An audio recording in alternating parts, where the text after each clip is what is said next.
Safuu Seeraa, Safuu Seeraa, Safuu Safuu Safuu Safuu Safuu Seeraa, Safuu Safuu Safuu Safuu Safuu Seeraa, Safuu Safuu Safuu Safuu Safuu Seeraa, Safuu Safuu Safuu Safuu Safuu Seeraa, Safuu Seeraa, Safuu Seeraa, Safuu Seeraa, Safuu Seeraa, Safuu.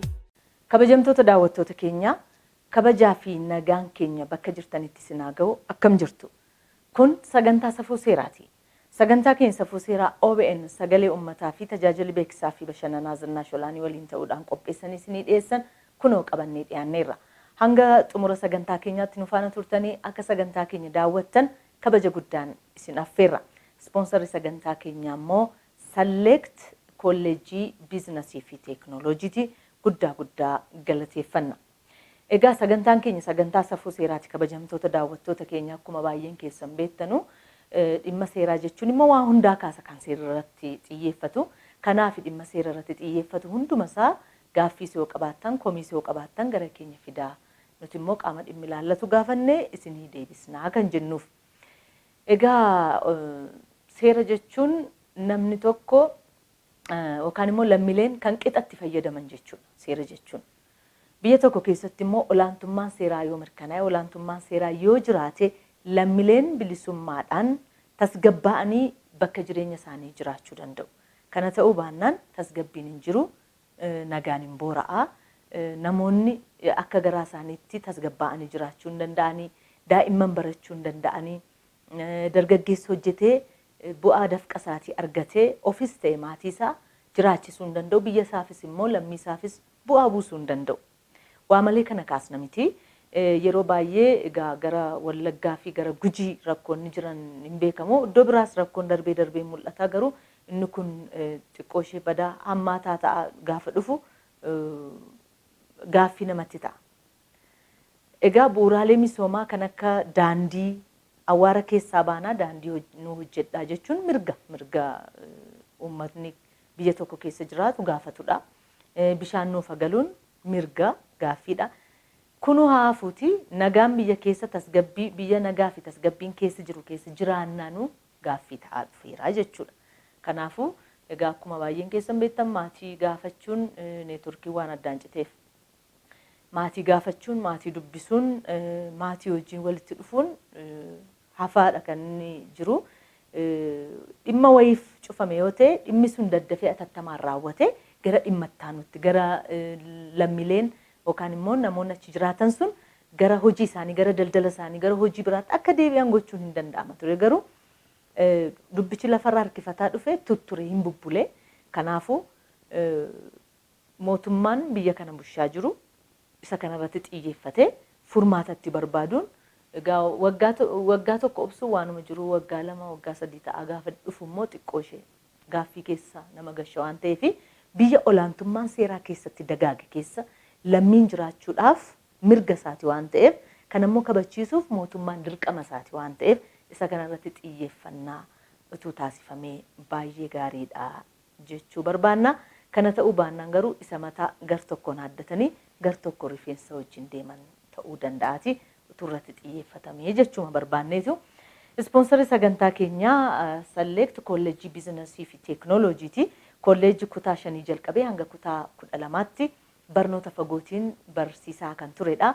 Amma immoo gara sadarkaa maastarsiitti ol guddisee barsiisuuf qophiirra jira yookaan immoo galmeessaa waan jiruuf misiraachoo isiniin jedheera kottaa galmaa 22tti damee tokko qaba yookaan immoo kaampaasii tokko qaba.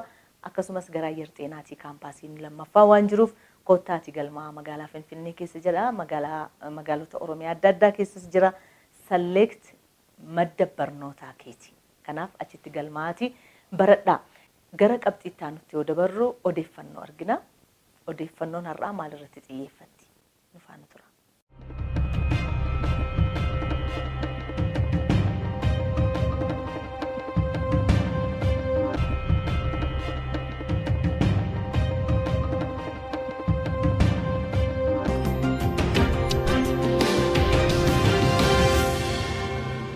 Odeeffannoo keenya har'aatiin qophii muuziqaa yookaan immoo sagantaa muuziqaa yookaan konsertii tokko irratti moobaayilonni hataman 30 qabaman jedha gabaasni Ironius. Magaalaa Hoolaand Amsterdam keessatti qophii muuziqaa qophaa'e irratti namichi moobaayilota 30 hate qabameera. Poolisiin magaalattii moobaayilota 30 namicha hate waliin harkaa fi harkatti to'achuu isaati kan inni beeksise. Poolisiin akka beeksisetti qophii muuziqaa rook irratti moobaayilonni 30 hataman qumxaa yookaan immoo mutaantaa shakkamaa keessatti argamaniiru. Shakkamaan umuriin isaa ganna 34 ta'ee fi lammii Rumaaniyaa ta'ee miseensa gurmaa'uudhaan saamaniitii jechuun poolisiin himeera. Namni maqaan isaa hin dhaamin kun moobaayilota hate 30 hundasaa kiisii namootaa keessaa ture kan inni fudhate. Namoonni qophii muuziqaa sanarratti turan akka moobaayilonni isaanii jalaa bade yeroo hubatan erga poolisiitti beeksisaniin booda poolisiin karrawwan bakka qophii muuziqaa hunda cufuudhaan sakatta'iinsa taasiseen to'annaa jala oolchuusaa himeera. Shakkamaan kun qophii muuziqaa tokko irratti moobaayilota hanga kana baay'atu yeroo hatu nama isa gargaaraa ture qabaa fi hin qabuunsaa hanga ammaatti wanti beekame hin jiru. Shakkamaan kunis hanga ragaan irratti qulqullaa'ee murtii fudhatutti mana amala sirreessaa keessa akka turu poolisonni kanneen himaniiru. Gabaasni kan Ironiusii kan qopheesse immoo Lataazariyoon. Kunis jiraga. Kanaafuu bakka irreechaa, bakka masqalaa, yeroo kabaja masqalaa, yeroo kabaja ayyaana cuuphaa kana yeroo namoonni baay'atan kiisii ofii sirriitti ilaallachuun yookaan immoo of eeggachaa shubbisuun baay'ee barbaachisaadha jechuumaa fi kana fakkaata odeeffannoon keenya har'a toora intarneetii irraa arganne.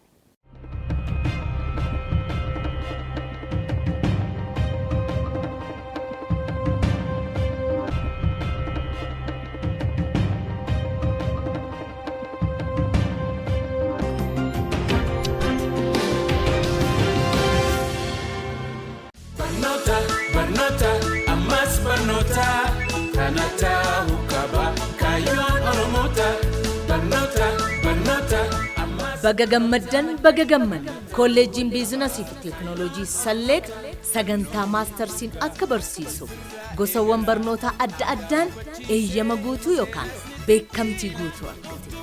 Sagantaa maastarsii Master of Business Administration, Accounting fi Finance, Project Management, sagantaa digriitiin ammoo idilee fi galgalaan Computer Science, Accounting fi Finance, Management barsiisuuf beekamtii guutuu argate galmeessaa jiru.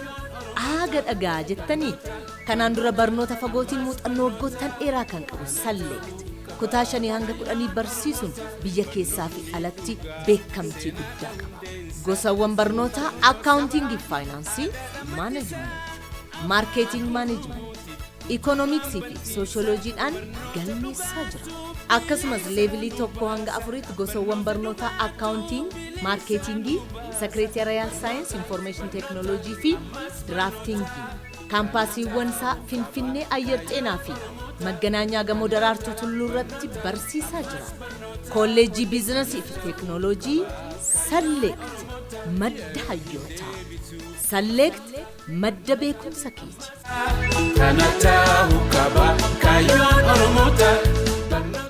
Daawwattoota sagantaa Safuu Seeraa kan daawwachaa jirtan sagantaa Safuu Seeraati.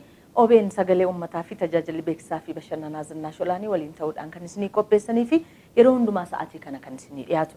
Yaadaa fi gaaffii dhimma seeraa irratti qabdan akkasumas immoo komii warra tajaajila kennuu irratti yoo qabaattan karaa lakkoofsa bilbila keenya toora foddaa televezyiinii keessan irraa argitan kanaan nu bilbiluu dandeessu. Imeelii qabnaa akkasumas sagantaan keenya isin miliqe immoo karaa yuutuubii daawwachuu dandeessu irra deebisaa jechuudha. Yoo gorsa dhimma seeraa irratti barbaadan immoo 6306 bilbiluu dandeessu. Kanaan bilbiltanii nu gaafachuu dandeessu jechuudha. Ispoonsarri sagantaa keenyaa kolleejjii teekinooloojii fi biizinasii Select yeroo ammaa kana sagantaa maastarsii Master of Business Administration, Accounting fi Finance, Project Management akkasumas sagantaa digriitiin ammoo idilee fi galgalaan Computer Science, Accounting fi Finance, Managementii barsiisuuf beekamtii guutuu argatee kan galmeessaa jiru ta'uusaa isin hubachiisna. Naannoo Maganaanyaa fi Ayyar Xeenaati kaampaasii qabu achitti dhaqxanii galmaa'uu dandeessu akkasumas magaalota adda addaattis galmeessanii barsiisu select madda beekumsaatii achitti baradhaa sagantaa kana immoo yeroo sponsora godhuu gammachuu guddaatu itti dhaga'ama. Namoota yaadannoo kennan keessaa torban darbe waa'ee kiraa manaa irratti xiyyeeffachuudhaan diraamas ni dhiyeessinee turre. Namoonni kireeffatan amala akkamii qabu namoonni kireessan immoo amala akkamii qabu kan jedhuu fi seerri immoo maal jedha isa kanarratti kan jedhu wal qabsiisnee isinii dhiyeessinee isin immoo mudannoo keessan nu dhiyeessaa jennee gaafannee turre mudannoo isaa kan nu dhiyeesse keessaa Lalisaa Dheeressaati. Lalisaa Dheeressaa karaa imeelii keenyaa waan nu ergeef teessoo keessanii mannee Lalisaa iddoo akkasiin jiraadhan jennee maqaa makee qofaa himtee mudannoon isaa fuula 3 kan inni barreessee ergee gabaabsinee isinitti himna jechuudha. Naannoo Buraayyuu min kireeffadhee jiraadha. Utuu kireeffannee jiraannu namoota baay'eetu jira turre. Gaaf tokko namni tokko dhufee mana kana anatu bitee kanaafuu keessaa ba'uudhaaf baatii 3 yeroo isinii kenneera jedhee garuu isa dura immoo waan tokko nutti hime innis namni itti gaafatamummaa fudhatee mana kana bushuu danda'u kiraa namarraa fuudhuu akkasumas immoo wantoota tokko hoogganuu danda'u eenyu fedhiidhaan jedhee gaafannaan hiriyaan keenya tokko anatu hooggana jedhee gaafate. Hiriyaan keenya sun dhaqee kireessaa fi kireeffataa waliigaltee kireessaaf kireeffataa waliigalee dhufee eddii gaafa dhufee wanta sana mallatteessee dhufee dallaa sana keessa seenee seera haaraa baasee jedhe. Seera haaraa inni baase sanarraa xiqqoo ishee gara handaaraatti baatee jennaan sii dhumeeraa jedhe. Kana gochuu qabdu jedhee seera ofiisaatii baase keessa daangaa sana keessaa baanaan hin ta'u akkasitiin jiraachisuu jalqabee namoonni baay'ee mufatanii baay'ee nuffanii jireenyaa fi gaarii ta'uu dide dallaan sunii rakkatanii jedhe namoonni kaan ba'anii deemu warri kaan immoo akkuma ta'e ta'anii jiraatu. Namoota yeroo gashu akka malee itti mee haalli mijataadhaa kun akkasii seera qabeessadha jedhee gashan. Eddii isaan galanii booda garuu seeritti itti cimsaa ji'a tokko duwwaa akkama ta'anii sana booda ba'anii deemuu jedhe. Anaaf hiriyaa kootii kutaa 9 hanga 12 waliin baranni jedha. Anatti hin dubbatu anaaf haalli mijataadha jedhe garuu namoota maaliif akkas gootaa jedhee yeroo itti himu nan dhaga'uu jedhe. Booda namicha mana sana bitee namicha isatti kireesse sana waan hin beekuuf ittan hime namichis dhufee maaliif nama akkasitiin rakkistaa akkasitiin itti fufta taanaan hojii kanan dhaabdu taanaan mana koo naa gallakkisii ba'i jedhee itti mee haala sanaan xiqqoo ishee wanti fe'ooyyee jiraatee jedhee nutti meera Lalisaa Dheeressaa. Egaa namoonni warri kaanis immoo ofii keessanii mudannoo garaagaraa qabaachuu dandeessu. Inni kun utuu mana isaan ta'in kanuma kireeffatetti yookaan immoo kan ittiin bushi jedhamee kenname sanatti kan akkas ta'e utuu ofii isaatii ijaaree kireessa ta'e immoo akkam nama godha laataa jechuun hin danda'ama. Egaa hundumtuu seera qaba. Nuti amma biyya kana keessatti waan xixiqqoos waan guddaas gara seeraan geessinu. Wal amantaan jira waan ta'eef wal amanuudhaan kan waliin jiraannu jechuudha. Garuu namni mana kireeffatu tokko sirriitti walii mallatteessee mana kiraa kireeffate sana seenuu qabaa jedha seerri. Namichi inni kireessus akkasuma. Kanaafuu seeraan yoo hidhame wal gaafachuun illee nama dhibu jechuudha. Waan xixiqqoof gara seeraa deemaa jechaan jiru. Yoo lola ta'e waan biraa ta'e araaraanuu hiikuu hin danda'ama garuu jalqaba duraa seeraan guduunfanii seenuun baay'ee barbaachisaadha.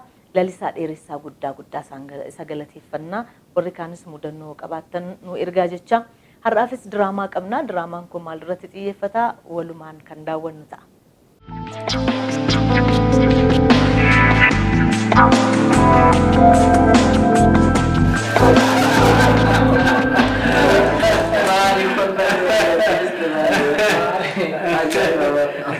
Meema qosaa dhiisatti gara dhimma keenyaatti deebina. Sheerii yeroo darbe nu gaafatan sana, sheerii kaampaanii yeroo darbe nu gaafatan sana otoo binne maal isinitti fakkaata? Sheeriin sun bu'aa ni qabaa? Eeyyee dhugaadha. Har'a billee boru bakka lafa inni lixee wallaaluu dandeenya. Baduu danda'a. Sana shakkina. Ani abbootii qabeenyaa kaampaanichaa wajjin parsanaalii baay'ee natti dhiyaatu. Dabalataan immoo waa'ee bu'aasaa yoo ta'e baay'ee bu'aa gaarii qaba. shakkii tokko qabaatu. Kanaan waan nu yaaddeessu hin qabu. Isallee gama kanaan sina mana waan akkasii keessa akkaataa harka galfanne nan beekna. Waan inni fidus daawwaadha. Ni beekna. Kanaaf fubennee jedha. Dabalataan immoo isinoo na beektanii. Isallee beeka dhugaa jette. Ati waan akkanaa keessa harka kee akka hin galchine nan beeka. Sirrii jette ani fi ati hiriyaadha walitti siqanna waan ta'eef aanumtu sina mana. Duraanuu kana isinoo waan nan finnetti akkan calliseen seenne duruu na beektu. Garuu maali qajeelaa yaadni kun siif liqimfamne? Ani fudhadheetan jira. Homaa rakkoon jiru. Inni finna kan bu'aa qotee inni hojjetu. Liban maali yaadan galaa badde atoo qaamaan teechee yaadan biyya biraa jirta maal rakkin jira? Lakke rakkinni hin jiru isinuu dabaree naa kennaan jirtan sani maaf jallise. Kuuloote amma siilaan himee jedhe dubbadhu. Maaltu jira seetu? Gidduu kana konkolaataa daldalaa tokko argadhe isa bituuf jedhee. Konkolaataa akkam? Konkolaataa daldalaa jechaadha kan ittiin hojjedhu bituuf jedhee qarshiin na irratti. Ati qarshii dhabdee moo? Raaji dhabuuni. Qarshii miliyoona 2 Ani kanan jedhu ni sadan waliif maalidha? Hiriyaa. Hiriyaa akkamii? Hiriyaa jettee hiriyummaan wajjin nyaatanii dhuguu qofaa miti. Yaadaan wal deeggaruun jira. Bakka rakkatanitti wal faana dhaabbachuun jira. Callisanii dhumaa miti hiriyummaan. Meeqa ta'u hiriyaadha jettee mitiire. Ani fi qajeelaan maal hojjenne akka jiraannu ofii nu beektaayyuu. Mee kana quba qabdaati? Jechuun akkuma kiyya daldaltanii bu'aa argattanii jira kanan beeka. Kanuma beektaa? Maali kan biraa waan hojjeta waan hin beeknetu jiramu? Turi ka amman siif hima. Hiriyaan maal akka ta'e siif gala. Utuma jennu cheekii ni qabda miti? Eeyyee ammayyuu qabadheen jira. Akka carraa maali? Maarree kanan isin jedhutu kana laalla wallaalaan bishaan keessa dhaabbatee dhoobata jedhu miti. Silaa malli si harka jira mala barbaadu deemta jechaadha. Cheekii gogaa barreessinee laachuu dandeenya. Eegas maaliif yaaddofte ree? Akkamiin danda'ama cheekii? Homaa tokko rakkoo tokko fiduu hin danda'u. Homaa rakkoon qabu cheekii ji'a ja'aaf jenneeti laannaa fi homaa rakkoon qabu rakkoo sitti fiduu hin qabu. Egaa akkuma qajeelaan jedhe cheekii gogaa kana turtii ji'a ja'aaf jettee barreessitee laattaaf. Sana booda ati qabeenyicha gara kan ittiin garagalfatta haala jiru hundumaa eega fittee booda dhimma isaatii siin maaltu si ga'e. Kanaan booda fardeerraa nama gaa abbaatu waraanna ta'a jedha Oromoon dubbiin tanuma gaa sii galte. Garuu akkamitti ta'a? Bee jechuun dhimmi kun cimaan ta'u. Homaa waan tokko rakkoo qabu cheekii gogaa namaaf laatta nama akkasumaan biizineesii kee hojjechuu dandeessa. Homaa rakkina hin qabu. Si waan si rakkisu tokko hin qabu adeemsa jiru eega fittee booda qarshii isaa laattee birtaa waan si galchu tokko iyyuu hin jiru. Kanaaf hin dhimmamin. Kanaaf cal jedhiituma cheekicha barreessiif. Itti yaadi waa'ee kanaa. Kanaaf hin dhiphatin. Egaa ittanii haa ta'u. Tole nan godha. Ammuma maaf erga. Maaf ammoo bilee waan fure. Abilbiluu filaatu. Abilbiliif.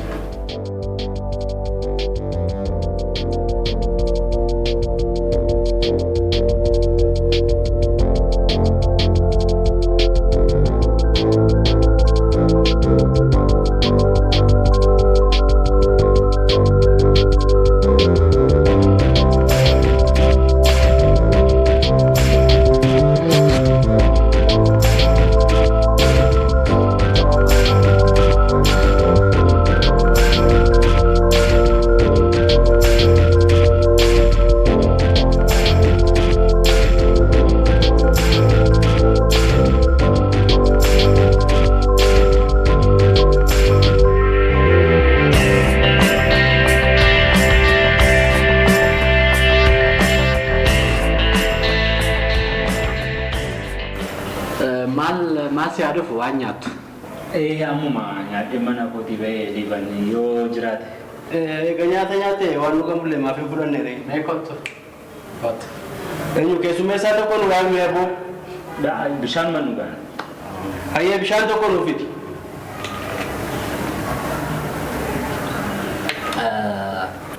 Dhimma yeroo darbee haasofne sun hin jira. isaaf si barbaade ture dhimma tokko irratti mari'annu jedheeti. Tole, waa'ee konkolaataa kanaan jette sana. Waa'ee konkolaataa sana. Konkolaataa baay'een jaaladhe, konkolaatitti baay'een jaaladhe. Akkana jalaan baane waan barbaaduuf isaaf si barbaade. Maal sitti fakkaate yeroo ammaa kana maallaqa harkarraan qabu kan hin yaade cheekii siif barreessa jaajaa booda maallaqni kun harka kee galaa jechaadha cheekiidhaan. Dubbiin teessan tun immoo nusitti makannu laata jara. Maalidha konkolaataa walirraa bituuf jirtu? Maarree isinoo waliin dibdanii hiriyaadha. Asumatti waan ta'e godhaatoo gara ta'e deemnaka. Rakkoon hin jiru nuti walii firiyyaadha. Gamoon fuuldura kanaa namicha abbaa gamoon fuuldura kanarraa iyyuu miliyoona 2 qaba. Homaa shakkiin rakkoon hin jiru. Tole obbolii bane egaa kana durallee dubbannee turre. Ani isiniin baay'een isin jaalladhas baay'een isin kabajas. Konkolaataan kun alarraa biyya Jaapaaniidha kan galeedha. Ofii kootiin qabadhe kana dura namni qabatee beeku hin jiru. Kanaaf malee konkolaataa birrii miliyoonii 2 ol bituudha. Obbo Abdiisaan immoo namaaf hin galtu. Amma obbo Liibanii qarshii amma kanaa dhabaniitii moti garuu qarshiin obbo Liiban bakka bakkatti faca'eeti argama. Yeroo fuuldura kanallee gamoo ijaaramaa jiru abbaan gamoo kanallee dhiyeenya kana naannoo qarshii miliyoona 3 harkaa fudhateera. Kanaaf ati hooma shakkini jala jalaanis kan adeemuu danda'u ati mallattoo kana walii galaati wal mallatteessinee hafnee adeemnu amma. Ani amma homaa isaanirraa shakkii qabaadhee tumtaani nuti kana duras waa'ee konkolaataa kanaa wal agarree walii jinaasuufneerra garuu hanga ji'a ja'aatti ani koo konkolaataa kana gurguruun koo gurguree wanta caalu bitadha jedheetan sagantaan qaba. Haala sanaatiin malee waa biraan miti. Maalii dhusuun namaasinaa kaa dubbii fixaa walii gara alaa galan ijoollee. Ji'a jechuun immoo boru jechaadha. Kanaaf osoo xumurre baay'ee. Ati amma cheekii sana jadi atis cheekii barreessii fi walii galatu. Cheekii kenniin yaa ta'u qabbo mootii isin harkaas ba'uu dadhabeera. Kanaaf ji'a jechuun baay'ee miti. Yeroo gabaabaa akkatti namni yoo dhaga'e kan namatti tolu. Baay'ee yeroo dhiyoodha homaa jecha miti. Kanaafuu ulfina nu laatte rabbi ulfina sii laatu. Tole cheekii kana fudhadheen baankii dhaqee birrii koo fudhadhaa jechaadha. Ji'a booda deemtee fudhatta. Homaa rakkoon qabu.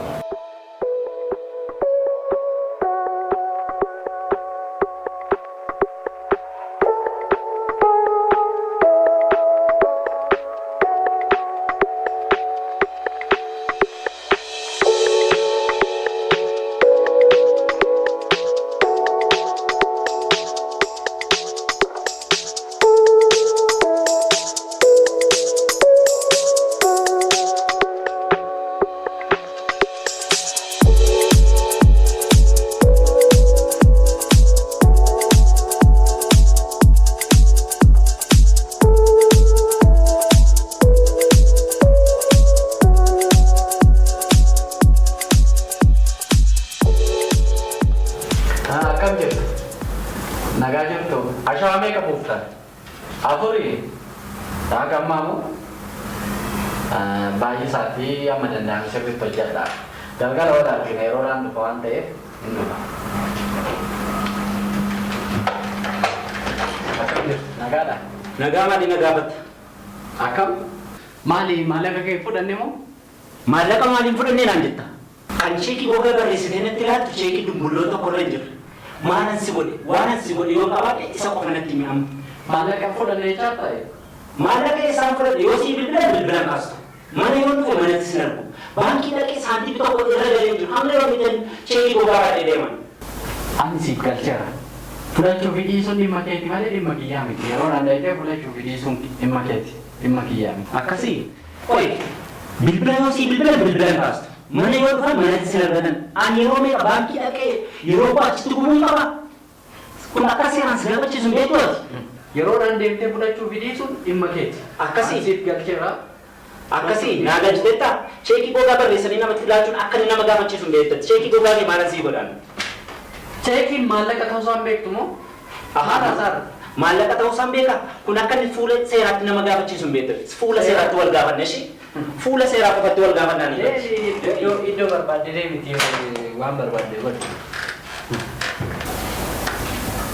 Seeraan si gaafadha. bakka hiriyoonni kiyya mootii fi qajeelaan akkamitti hojjetu. Garuu kun seera maal beeka? Namni tokko seera beeku akkanumaan oduu baay'isa.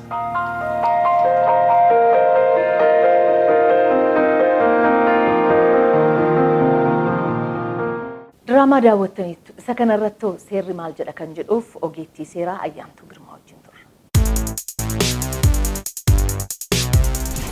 Dhimma amma ilaalamee jirutti gaa bittaaf gurgurtaa namoota gidduutti raawwatamu irratti qaamni lamaanuu battala irraa eegamutti dirqama isaanii raawwachuun gabaasuun yookaan immoo walirraatii bittaaf gurgurtaan raawwatamu sunii naga qabeessa akka ta'u kan godhuudha.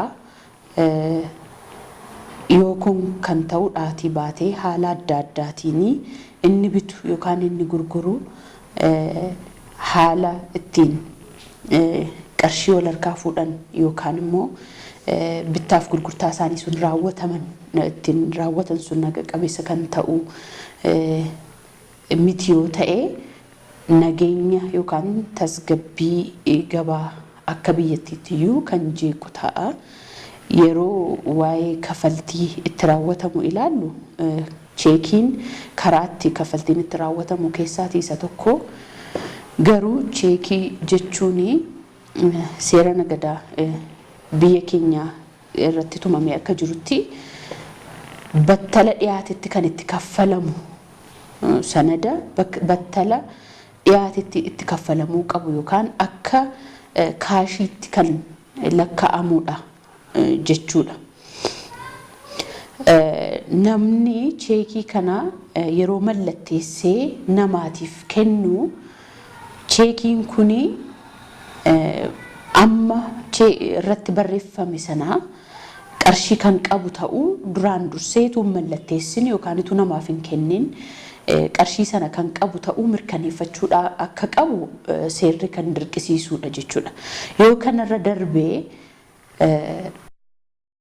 qarshii ga'aa cheekii sana irratti hundaa'anii ittiin kafaltiin raawwatamuu danda'u otoo hin qabaatin cheekii mallatteessee kafaltii raawwachuudhaaf qaama irraatii bitu tokkotti yookaan immoo gurguru tokkotti kan kennu yoo ta'e fi cheekiin sun immoo kafaltiidhaaf yeroo dhiyaatu qarshii ga'aa yookaan maallaqa cheekii sana irratti hundaa'amee ittiin kafaltiin raawwatamu ga'aa hin qabu taanaan namni cheekii sana mallatteessee kenne dirqama isaa waan hin raawwannee fi yakkaan kan gaafachiisu ta'a jechuudha. Kunis immoo seera yakkaa keenyaa keewwata 693 tokko jalatti haala ifa ta'een tumamee jira. Kunis maali?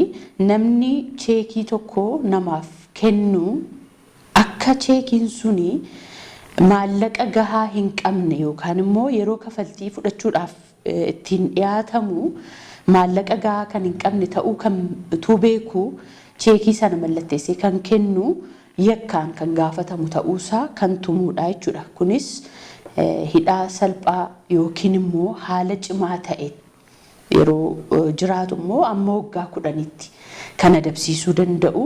Dabalataanis immoo qarshiidhaan kan adabsiisuu danda'u ta'uu haala ifa ta'een tumamee jira jechuudha. Kan biraan immoo dagannoodhaanis yeroo kennamu keewwatuma kana 693 2 jalatti amma waggaa 1tti adabsiisuu danda'a. Dagannoodhaan kan jedhamu garuu haala addaan qarshii kan qabaachuu danda'u yookaan qabaachuu malee haala shakkisiisuun yookaan immoo yeroo bittaaf gurgurtaan baay'atu yookaan tiraanzaakshiniin namni sun raawwatu yeroo baay'atu keessatti akka tasaa gidduutti cheekiin suni qarshii qabaachuu dhiisuu ni mala kan akkasii kana jechuudha. Dagannoo kan jedhamu garuu dursee akkaawuntiin cheekiin sun irratti kaffalamu suni qarshii akka hin qabne utuu beeku kan cheekii sana kafaltiidhaaf kennu yoo ta'e amma haala cimaa yeroo ta'u amma waggaa 10tti yoo adabsiisuu kan danda'u ta'uu isaati kan seerri tumee jiru. Kunis namoonni wal amantaa akkasumas immoo seeraan qaama bituu yookaan gurguruu seeraan eegame yookaan protected ta'ee akka hojjetuudhaa fi jedhamee kan tumamedha jechuudha. Ogeettii seeraa Ayyaantuu Girmaa guddaa galateeffannaa sagantaa nuti har'aaf jennee qindeeffannee kan ammammaatti daawwattan fakkaata. Yoo gaaffii qabaattan dhimma seeraa irratti gorsa seeraa barbaaddan 6306 nu bilbilaa. Dhimma seeraa hundarratti anaa dhufuun isin simanna. Waan nu faana turtanii nu daawwattaniif guddaa isin galateeffanna. Har'aaf nagaatti kan isiniin jennu kan isinii wajjin ture ana Zirnaash Olaanii Doorsis Lataa Zarihuunii fi Naa'ol Girmaatii hanga torbanitti torban gaarii. Safuu Seeraa, Safuu Seeraa, Safuu Safuu Safuu Safuu Safuu Seeraa, Safuu Safuu Safuu Safuu Safuu Seeraa, Safuu Safuu Safuu Safuu Safuu Seeraa, Safuu Safuu Safuu Safuu Safuu Seeraa, Safuu Seeraa, Safuu Seeraa, Safuu Seeraa.